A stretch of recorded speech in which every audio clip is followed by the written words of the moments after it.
Okay, abuse and church discipline. This is Church Discipline and Love number 10 of 12. Hello everybody, I'm Jim McCotter. Welcome. In 3 John chapter 1 verse 9 through 11, the Apostle John wrote this. I wrote to the church, but Diotrephes, who loves to be first, will not welcome us. So when I come, I will call attention to what he is doing, spreading malicious slander about us. Not satisfied with that, he even refuses to welcome other believers. He also stops those who want to do so and puts them out of the church. Dear friend, do not imitate what is evil, but what is good. Anyone who does what is good is from God. Anyone who does what is evil has not seen God. End quote. Here is an example of church discipline abuse. Satan wants us to go from one extreme to the other. Never exercise biblical church discipline or exercise abusive church discipline. One is just as evil as the other. Church discipline abuse is always a result of a wrong heart of some kind. Here in 3 John, it's obvious. Diotrephes loves to be first. Church discipline for one's own hidden agenda is always evil, and it will always be accompanied by malicious slander, as we see here. In such situations, to not have someone who is unfearful and with the authority and wisdom of an apostle who can and should intervene will inevitably leave such a church indefinitely unholy. A true apostle would do as the Apostle John said he would do, and also confirmed by the Apostle Paul in writing to his young apostle Timothy. In 1 Timothy 5:19 through 20, Paul wrote, Do not listen to an accusation against an elder unless it is confirmed by 2 or 3 witnesses. But those who sin should be reprimanded in front of the whole church. This will serve as a strong warning to others. End quote. This sort of thing is never an enjoyable situation, but a true apostle would deal with it according to God's word. If God ever has you in such a situation, you should not run from it, but support that one who has a heart like the apostles John, Paul, and Timothy. And if you remain strong, God will use it to make you a much greater Christian for his glory. There are 2 things in most of today's churches that no longer honor or follow God's word, but actually, 1, promote the Diotrephes example, and 2, deny God's greatest gift to the church to remove problematic Diotrephes. New Testament solution number 1, plurality of teachers. In all New Testament churches, they were set up to always have a plurality of teachers. Acts 2:42 says, quote, all the believers devoted themselves to the apostles' teaching, plural, apostles. Here we see all 12 of the apostles were the teachers of the church in Jerusalem. The New Testament makes it clear that all elders in a church were teaching in the church, and all elders were exhorted to, as 1 Timothy 5:17 says, elders work hard at both preaching and teaching. End quote. All elders taught, and even all apostles were, quote, fellow elders, end quote, 1 Peter 5:1. In the New Testament, the believers had their gatherings only in homes throughout the town, but the apostles established only one plurality group of teachers per town, as each town or city was always referred to as one single church. Paul said, I'm writing to God's church in Corinth, 1 Corinthians 1:2. The single church in the city of Corinth started to divide up under different individual teachers, like churches have done today. When the Apostle Paul heard this, he powerfully condemned it and concluded saying, quote, has Christ been divided? 1 Corinthians 1:10 through 13. There is no way the Apostle Paul could have condemned any stronger than this one-man teaching model that we see in churches today. In all the New Testament, it was to be one group of teachers per only one church per town. Paul wrote to Titus in chapter 1, 5 through 9, quote, I left you on the island of Crete so you could complete our work and there appoint elders in each town.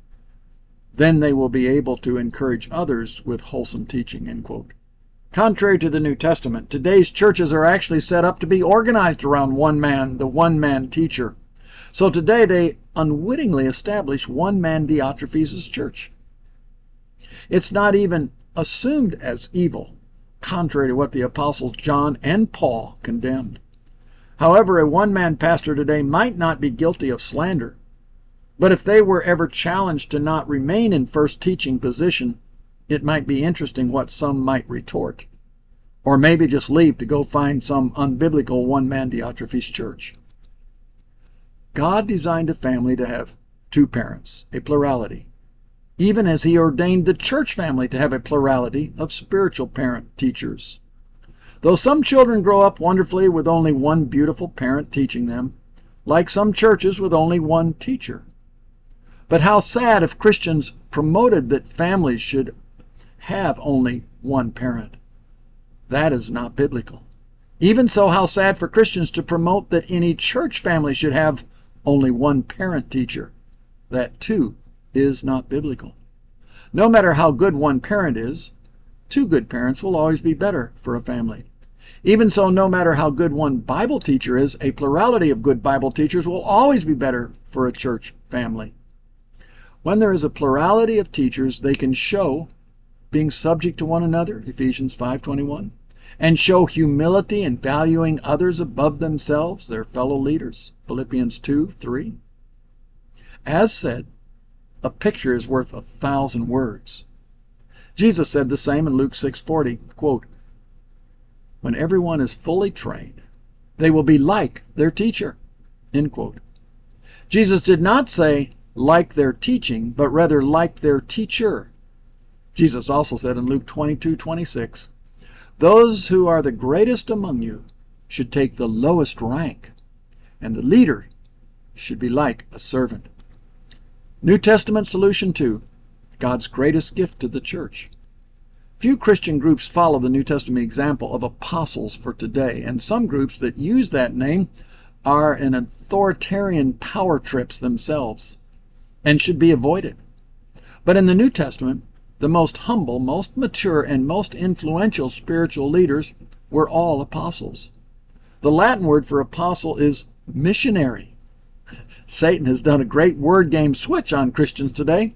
If Christians would replace the word apostle with missionary in their Bibles, they would be shocked how most of their missionaries today are not biblical missionaries at all. In the first century, there are over a half dozen verses in the New Testament that said the apostles, those missionaries, being apostles, were literally reaching all the world, even as the heathen declaring that they were turning the world upside down. Why were they doing so much more than we are today? The New Testament apostolic model is God's missionary model and dramatically different than today's so-called missionary model. I don't have time here to biblically answer the fallacious reasons some assume God's apostolic model is not for today. I have already written whole articles on this subject in other of my Substack you can read if you're not sure about it. Suffice it to say here, God said it was his greatest gift to the church, as he always put it first on his list of gifts for church leaders. What biblical ignorance to think God is less concerned about his church today to eliminate his greatest gift for the church, especially when he never said it ceased, but rather just the opposite. 1 Corinthians chapter 12:28 and Ephesians 4:11 through 13. First in Corinthians says, "And God has appointed in the church first apostles, second prophets, third teachers." And then it goes on to say, "And earnestly desire these greater gifts," that is, first apostles. Then in Ephesians it says, "Now these are the gifts of Christ that he gave to the church, the apostles, the prophets, the evangelists, the pastors, and teachers. Their responsibility is to equip God's people, and this will continue." End quote. After the 12 apostles and Paul, There were many more apostles recorded in the New Testament. They were turning the world upside down for Christ. We must embrace the New Testament in having genuine apostles today if we are ever going to be turning our world upside down for Christ like they did in the New Testament.